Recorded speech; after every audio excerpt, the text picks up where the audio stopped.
Je vais vous raconter l'histoire du père aimant qui cherchait son enfant. Du temps de l'Éden.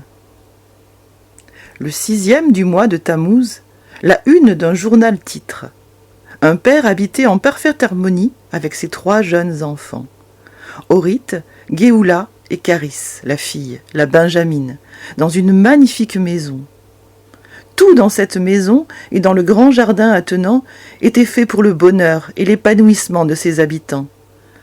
C'était juste tout ce qu'une personne aurait toujours rêvé à voir. Ils étaient tant aimés. Chaque lever de soleil dans le Gan Eden leur rappelait sans cesse qu'ils étaient éperdument aimés par leur père. Une personne un jour leur a demandé « Eh Orith, est-ce vrai que le père t'aime vraiment, toi, ton frère et ta sœur ?»« Bien sûr que c'est vrai, il aime tout le monde. »« Mais comment peux-tu le savoir et en être sûr ?»« Mais peu importe ce que je peux ressentir, c'est la vérité, je le sais parce qu'il m'a créé. Tout ce qu'il y a ici me le témoigne. Tous les jours, le Père m'entoure de son amour infini. Regarde ces magnifiques arbres qui poussent si vite et si facilement. Leurs fruits sont si bons à manger. Il n'y a point de stérilité ici. Regarde ce beau soleil qui se lève encore et encore pour nous éclairer. Regarde mon diadème, il est si beau. Regarde la terre si fertile en Éden. Qu'avons-nous fait pour bénéficier de ce glorieux miracle de la vie ? L'Éden n'est qu'un véritable écrin de beauté et de bonté. Il n'y a rien de mal ici. C'est un si beau pays où coule le lait et le miel. Oh, quelle paix, quelle joie ici. Tout ici n'est que splendeur. Notre Père est toujours là pour nous. Il nous cajole de son amour. On ne se lasse pas de sa présence. Chaque jour, il nous montre ses miracles. Nous n'avons pourtant rien fait pour mériter cela. C'est une certitude. Le Père nous aime tant. Nous lui sommes si reconnaissants. Nous aussi nous l'aimons en retour. Chaque jour on n'a qu'une prière, l'aimer encore et encore. Ils portaient tous constamment sur eux le symbole si précieux de cet amour paternel, le Kétonet Passim. Leur père le leur avait confectionné de ses propres mains. Il n'a vraiment pas lésiné pour témoigner son amour à ses enfants. Si vous saviez les heures passées à sa confection, le prix de la teinture, un vrai vêtement de luxe, ce vêtement de lumière. Mais pour ce père, rien n'avait plus de valeur que chacun de ses enfants. Il comptait même les cheveux de leur tête. Rester dans la présence de leur père les enchantait. C'était si beau à voir. Orith, Géoula et Caris rayonnaient de joie. Ils ne se lassaient pas de la présence de leur père bien-aimé. Ils l'aimaient vraiment. Ils ne se lassaient pas d'écouter la voix de leur père. C'était dis papa par-ci, dis papa par-là. Ils avaient tant envie d'apprendre. Dis papa, enseigne-moi encore l'histoire de l'arbre au goût acidulé, disait Caris. Enseigne-moi encore l'histoire du gentil hippopotame, dit papa. Quel est l'animal le plus intelligent, dit papa. Mais pourquoi le paon fait sa grande roue? C'est bizarre, n'est-ce pas, papa? Le père est extraordinaire. Il sait vraiment tout de nous. Il est omniscient. Les enfants lui obéissaient naturellement, car ils savaient que tous les enseignements de leur père garantissaient leur bonheur. Lui seul sait ce qui est bien ou mal pour eux. Rien, ni personne ne pouvait mieux les aimer que leur père. Leur père avait toujours raison. Il agissait constamment pour leur bien. Ils prenaient tant de plaisir à honorer leur père adoré. Dans cet endroit, point de péché, point de peur, point de détresse, de blessure, ni de maladie. Se promener dans cette propriété n'était qu'un émerveillement continuel. Ici, tout le monde est bon. On nage dans le bonheur, disait-il tout en chœur. Où es-tu ? Le drame. Or, ce père si aimant, qui avait tout mis en œuvre pour la protection et le bonheur de ses enfants, vient de constater la disparition subite de l'un d'entre eux. « Géoula, mon enfant a disparu !» C'est le douloureux cri d'un père désespéré à la recherche de son enfant tant chéri, la prunelle de ses yeux. Son fils n'a pourtant quitté son champ de vision que quelques minutes. Le père était à l'intérieur de la maison.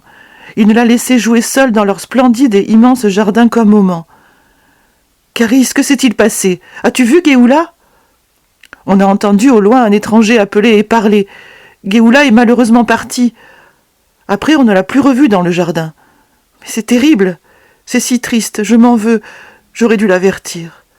J'aurais dû mieux veiller sur lui.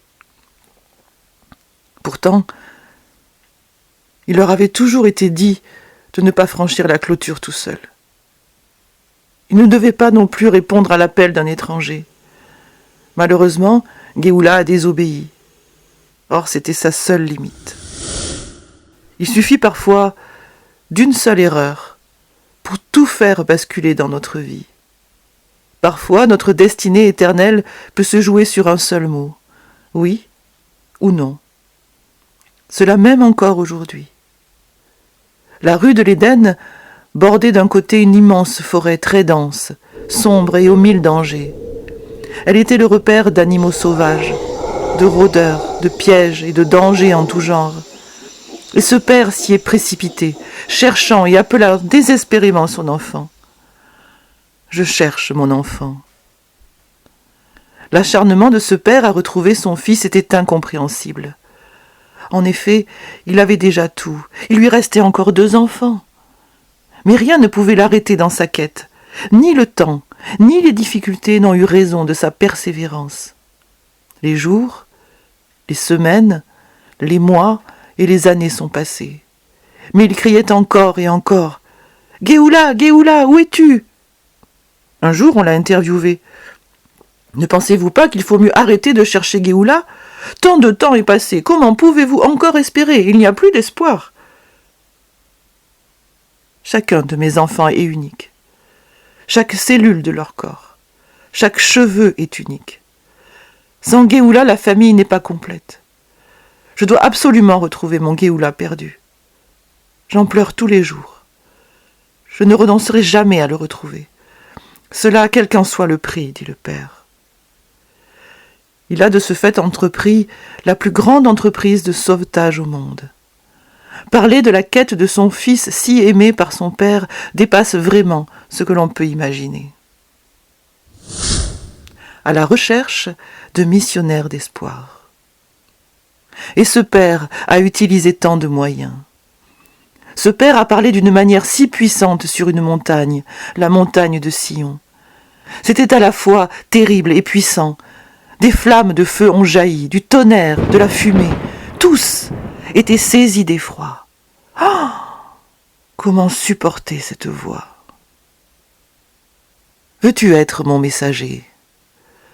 Alors ce père a lancé un appel déchirant à des volontaires, prêts à relayer son ardent désir de retrouver Géoula. De nombreux messagers, des milliers d'hommes et de femmes se sont alors proposés. Ces messagers sont des Hassidim ou des Daïkos. Comment rester sans rien faire face à ce drame ? Ils devaient absolument s'associer à cette quête de l'enfant perdu. Alors, ces derniers, mandatés par lui, sont allés partout dans le monde, relayer la recherche de ce père. L'amour incroyable de ce père pour son fils les touchait au plus profond de leur cœur. Cet amour curieusement les galvanisait aussi. Ils entendaient encore et encore ce cri déchirant, résonnant en eux. « Où es-tu » crie ce père. Il cherche son enfant dans cette forêt si obscure. Cela au péril de sa vie et de sa santé. Ce père est prêt à tout pour le retrouver. Il ne s'accorde point de repos. Il cherche son enfant. Du nord au sud, de l'est à l'ouest, depuis des millénaires, le cri d'amour de ce père ne cesse de se faire entendre. Je t'aime de tout mon être. Ma vie au ciel sans toi n'est plus la même. Où es-tu ? S'il te plaît, réponds-moi. Sans cesse, son cri résonnait. N'écoutant que son amour pour lui, jour et nuit, il l'appelait. Faisant fi de leurs craintes, des moqueries et de leurs faibles moyens, des hommes et des femmes se sont alors mis en marche. Incroyable, ils ont dû faire face à tant d'obstacles. Ce fut la formidable épopée des Hassidim. Il fallait traverser la mer et ses flots. Maintes fois, certains ont failli laisser leur vie. D'autres se sont mis en route à pied. Et tant de kilomètres parcourus. Oh, que de trous dans lesquels ils sont tombés. Que de pièges ont-ils évité de justesse, de vrais miracles, que de blessures à soigner sur cette route. Certains se sont cassés une jambe ou même un bras, parfois les deux. D'autres se sont même fait mordre par des serpents. Bravant leur peur de la forêt, ils ont courageusement continué leur marche. Les uns ont renoncé à des carrières brillantes dans ce monde, d'autres à leur confort. Tant de gens les ont pris pour des fous. Mais qu'importe, disaient-ils, il fallait à tout prix relayer ce message d'amour, même au péril de leur vie. Ils avaient reçu cette mission. Pas question d'abandonner en chemin. Le Père comptait sur eux. L'impossible solution, par amour. En désespoir de cause, le Père s'est dit « Il a sûrement été kidnappé et certainement retenu captif quelque part. Oui, en Égypte, devenu captif d'un étranger. Voici le Fils en Égypte, pays de désolation et de dépression, où règne la mort, tout le contraire de l'Éden auprès du Père. Il y avait énormément de sable en Égypte. Géoula ne vivait pas, mais il survivait avec peine. Il s'enfonçait de plus en plus dans des sables mouvants qui le consumaient. Il criait de désespoir, il criait de terreur. La nuit, le sommeil le fuyait, car le geôlier le privait de repos. Totalement dans la confusion, il se débattait. Il ne savait plus différencier ce qui était vrai de ce qui était faux. Il s'enfonçait de plus en plus. Comment s'en sortir? Il n'était plus qu'un mort vivant. Personne ne l'entendait. Le geôlier, cet étranger si méchant, prenait plaisir à le torturer. Quand il pensait s'échapper de cette grande et horrible prison, curieusement, il constatait qu'il n'y avait aucune issue. En réalité, il tournait en rond. Il n'était ni plus ni moins que l'esclave du geôlier. Ce dernier aimait tant le voir, lui et ses autres prisonniers, s'enfoncer davantage. Quel être impitoyable! Un véritable démon sur pattes. Un jour, une nouvelle résonne en Éden. Il faut payer cette rançon pour délivrer Géoula. Quel est le prix? Dit le père, la mort dans l'âme. 100 000 milliards de dollars. Quoi? Mais c'est impossible. C'est ça ou rien. Le père ne pouvait heureusement pas oublier Géoula. Il était prêt à payer la rançon. Mais cette rançon était impossible à payer. Aucun être humain, aussi riche puisse-t-il être, ne pouvait la payer. Comment faire, se dit le père. Alors, il a accepté de quitter le si merveilleux Éden. Il a renoncé à tout son luxe, à tous ses privilèges, se disant en lui-même « Je prendrai la place de mon fils, car je veux qu'il soit libre. » Le père devait absolument mourir à sa place. C'était ça ou rien. Alors il a réfléchi et il a librement choisi de mourir à la place de son fils. Il fallait le sauver à tout prix.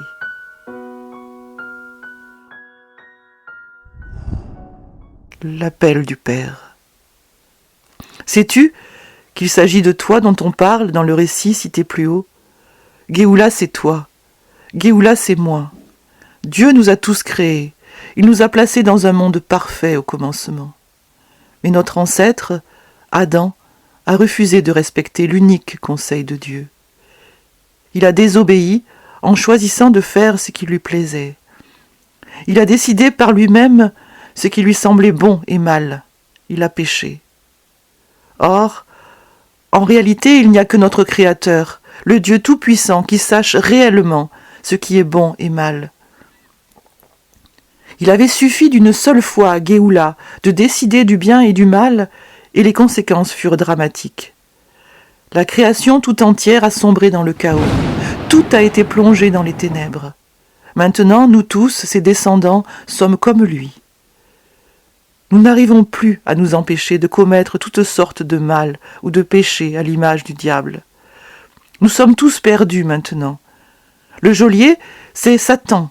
Lui, il nous veut là où il est, en enfer pour l'éternité. Mais Dieu te propose une autre destinée.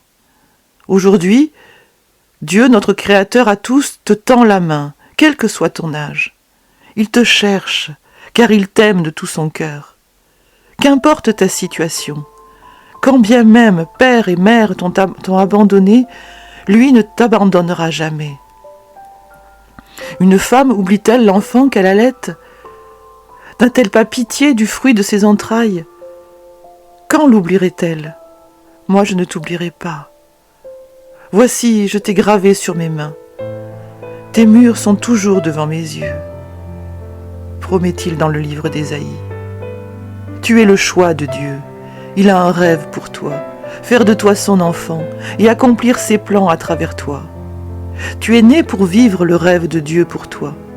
Le salaire du péché, c'est la mort. Heureusement que Dieu a pris une forme humaine en Jésus-Christ. Seul Jésus-Christ parfait et pur a pu payer la rançon de ta liberté, en acceptant de mourir sur la croix de Golgotha à ta place. Lui seul pouvait le faire, car il est l'unique juste. Heureusement, il est ressuscité des morts 3 jours après. Il est vivant aujourd'hui et à jamais. Si tu lui donnes toute ta vie, il t'aidera à le suivre jour après jour. Il est prêt à te laver de toutes les saletés qui sont collées à toi. Il veut maintenant te donner un nouveau cœur et un nouveau vêtement tout blanc pour t'offrir son alliance afin que tu puisses l'aimer et lui ressembler. Il peut dès maintenant te faire vivre une nouvelle vie, car il est le Dieu qui ressuscite les morts. Lui seul garantit le paradis à ses fidèles disciples. Es-tu prêt? As-tu entendu sa voix qui t'appelle? Cette décision t'appartient à toi seul. Ni père, ni mère, ni personne d'autre ne peut décider pour toi. Veux-tu t'engager à l'aimer aujourd'hui? Peut-être que tes péchés t'attristent vraiment. Tu te sais peut-être perdu pour l'éternité en enfer. Peut-être que tu es prêt à avouer tes péchés. Alors viens à Jésus, l'unique véritable Dieu. Donne-lui ta vie et il t'offrira un nouveau départ avec lui pour berger. La route est difficile et semée d'embûches. Mais si tu lui fais confiance en choisissant de le suivre jour après jour, il ne te laissera jamais tomber, car il t'aime. Je t'encourage vraiment à lui dire oui. Tu peux faire cette prière si tu le veux vraiment. Ô Dieu, je ne savais pas que tu me cherchais. Je me suis tellement rebellée contre toi. J'ai brisé ton cœur de père et j'ai commis tous ces péchés. N'hésite pas à lui avouer. Je regrette tellement. Je t'en prie, pardonne-moi, je sais que tu m'aimes. Merci d'avoir donné ta vie pour moi en mourant sur la croix de Golgotha à cause de mes péchés. Je décide maintenant de te donner ma vie à mon tour. Prends-la, maintenant. Change mon cœur, ô Dieu. Je décide maintenant de me soumettre à toi, quelles que soient les conséquences. Je t'en prie, dis-moi quoi faire et je le ferai avec ton aide. Aide-moi à t'aimer vraiment dès aujourd'hui et demain plus encore qu'hier. Fais-moi vivre ton rêve, je t'en prie. Je me place maintenant sous le nom, l'autorité de ton Fils Jésus-Christ, le Dieu Sauveur. Si tu confesses de ta bouche le Seigneur Jésus, et si tu crois de tout ton être que Dieu l'a ressuscité des morts, tu seras sauvé. Écris ton prénom et la date de cet engagement vis-à-vis de Dieu. Si tu as été sincère, sache que dès aujourd'hui, tu es devenu un ou une enfant de Dieu. Ta nouvelle vie commence, et Dieu a mis en toi sa vie, le Saint-Esprit.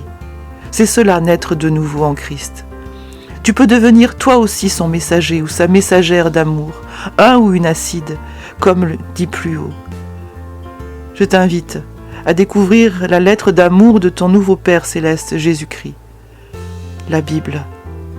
Ainsi tu pourras mieux le connaître et lui rester fidèle jusqu'à ce qu'il revienne nous chercher, nous ses enfants, pour être avec lui pour toujours dans le Gan Éden. Il l'a promis, il l'accomplira. Il revient bientôt. Et je t'encourage aussi à raconter ton expérience à au moins une personne.